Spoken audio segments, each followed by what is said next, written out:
Hey guys, welcome back to the homestead. So I know we just did a chicken stew canning video, but we're actually through our turkey season. We're actually more into sandwich phase of our turkey at this point. And so I don't want my carcass to go to waste, right? Because again, I like to use everything that I can possibly use and have very little waste. So I'm taking my carcass, my turkey carcass, and I've cracked it in the back now that I've pulled all the meat off it that I don't want to use for sandwiches or turkey hash or anything like that. And I have thrown it in a pot with about 8 quarts of water, but a good measure is whatever water amount that'll actually cover your turkey is where you want to stop your water. Again, I use distilled water because I'm not too happy with my tap water here. But if you have a better source of your tap water, then it won't be an issue, right? My tap water, not a real fan of it. So I've actually covered this carcass with the water. And I've thrown fresh herbs in like sage, rosemary, thyme. I put some garlic in there, carrots, celery, like all the good stuff to actually kind of make it into this nice, wonderful broth that I can use later. I actually use it in, if I'm making gravies and stuff, instead of diluting with water, I'll dilute with a broth so it has a richer flavor in whatever gravy I'm making. And so what we're going to do, I started this out on high. When it got to a really, really fast boil, I cut the heat back down on it to about medium low. So we've actually just got a very low roll boil at this point. I'll show you a picture of that in a minute. What you're going to want to do at a minimum is cook this for 2 hours. If you can cook it for 4 hours, then that is actually going to be better, right? The longer that you can cook it, the more that the bones will actually break down, the more that the marrow comes out of the bone, like all the good stuff that you want will actually go into your broth. So, like I said, this is where we're at. Woo, steam you guys out. So you see how it's just barely boiling in there? That's what you're looking for. Oops, steaming you out again. And you're gonna let it do that for about 2 hours. You're going to watch it to make sure that you don't, run out of water or anything like that through the process. But for the most part, it can just kind of sit there while you're doing other things. I have a conflicting smell going on because I'm making soap and I'm making broth. So it smells very weird in the house right now. But I'm going to let this keep going. I think I've got about another hour and then we'll come back. All right, so now mine has been going, like I said, you're going to want to go a minimum of 2 hours to get the breakdown that you need for this. Mine's been going for probably a solid 4 now. I've turned my heat off. And what I actually do is I will take, and I've got a pot over here to the right, and I will actually take and start working some of these bones out. Because somebody ran off with my cheesecloth, which is always fun. So I'll just start taking bits and pieces out like this and just put them in the pot. It's going to get messy, but it's okay.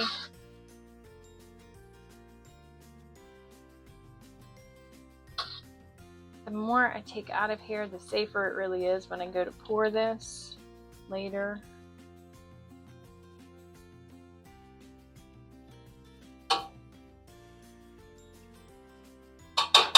Parsley sticking to it.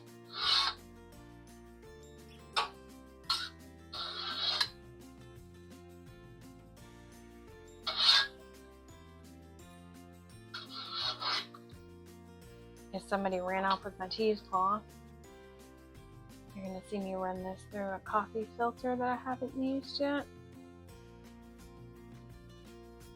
That's why the homesteading principle, 2 is 1, 1 is none, applies.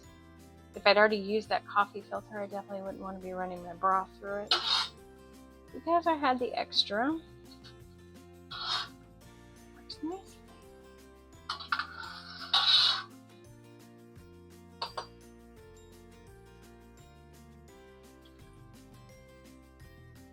It smells amazing.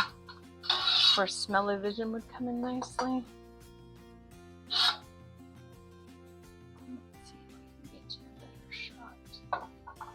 Nope. Just hang over it.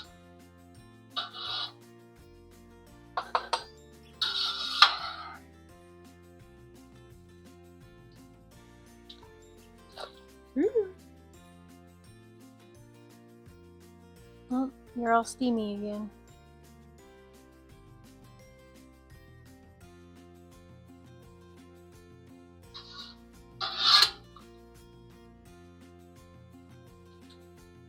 So I'm going to get the rest of this out, and then I'm going to start.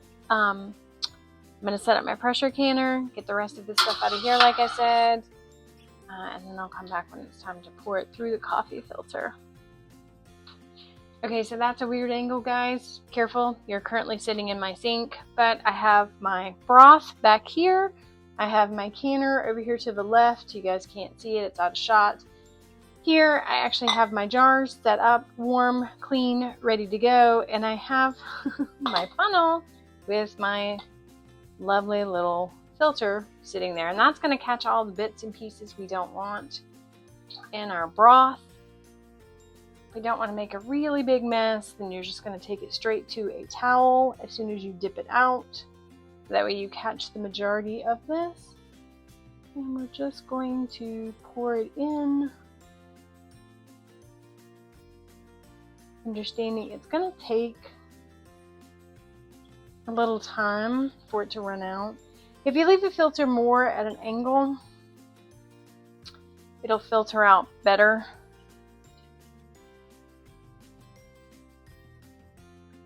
Air will be able to escape. My mom used to do this when I was a kid, but she would do it as the basis for her chicken soup. She would throw the whole carcass in the pot, and she would let it cook and cook and cook, and then she would try to pick out as many bones as she possibly could. And I have a lot of childhood trauma from just eating bones. That's all we did. We ate bones. And so I don't particularly care for that method. You can do it, but it's not a bone-friendly method. Depending on how small your children are, it could probably be pretty unsafe. So I actually will take and make my broth. And then if I have, like if I was going to make turkey soup with this, then I would put my broth back in the pot and wait. Put it all together with the meats and whatever else I wanted in there, potatoes, carrots, onions, etc.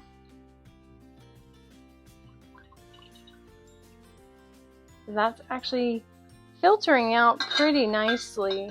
It is pretty hot, but you can see that there's nothing in the broth. And we're leaving about 1 inch headspace.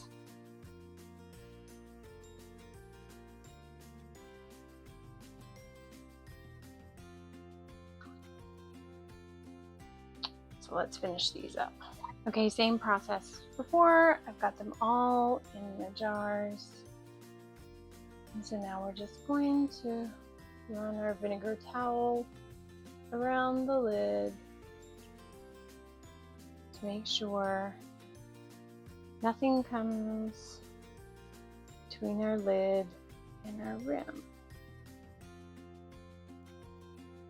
Some precarious canning over here. Do not have a canning kitchen.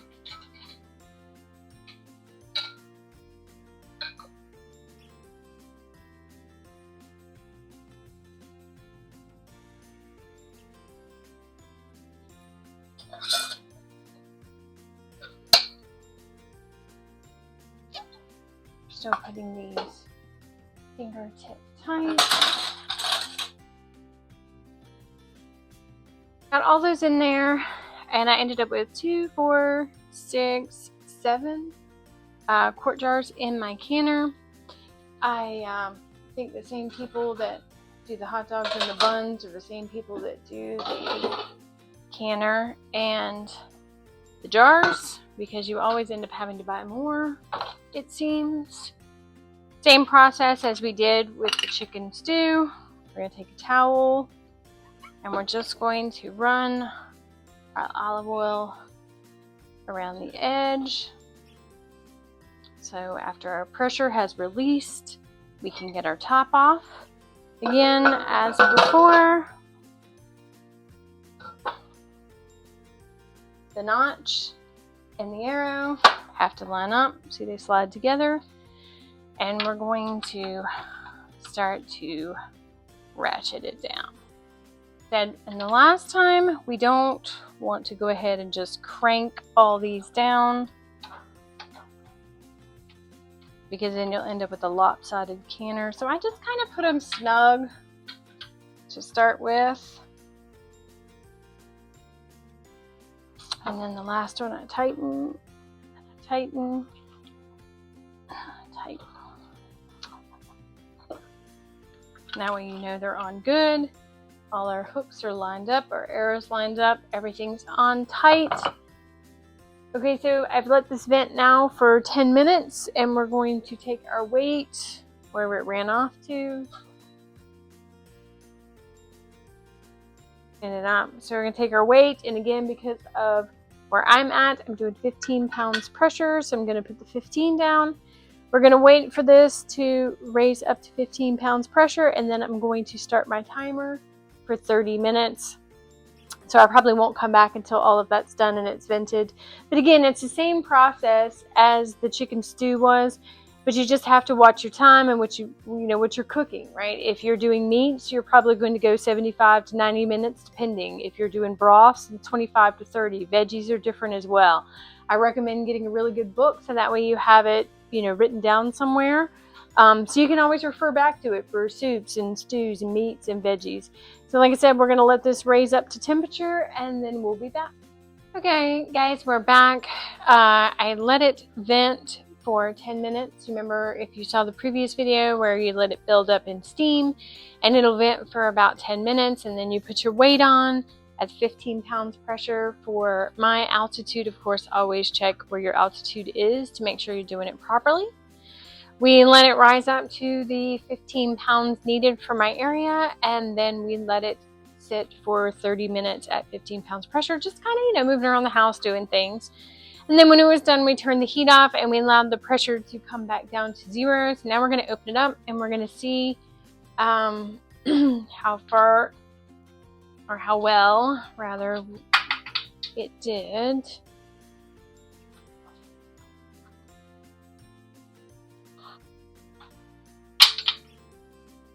One that's stuck. Usually when one gets stuck, I'll move on to another one.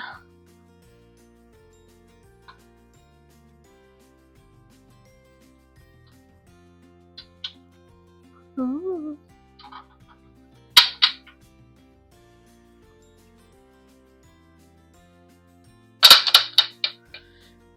And remember, we olive oiled around so that way we can get our top off. Usually the handle itself is not too hot, but the metal everywhere else is. Don't see any broken glass, so that's always positive. How pretty that is.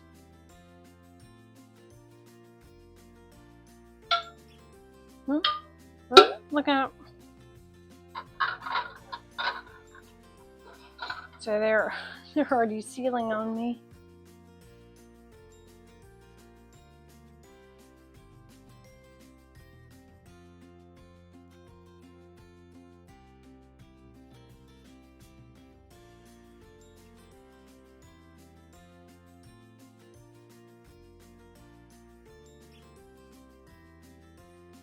And there we go.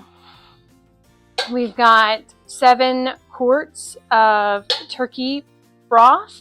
I'll put the recipe of everything I put in it below for you guys, so that way you can mimic the same things. But this is a great way of taking something that you probably would have thrown in your compost pile or your trash and turning it into something you can use later. They're having a grand old time because it's cooler in the house drastically. So we're just going to sit here and let these sit overnight and cool, and then again in 24 to 48 hours we'll take the rings off and we'll put them in storage with everything else. So I appreciate you guys stopping by, Hope you enjoyed it. Have a nice night.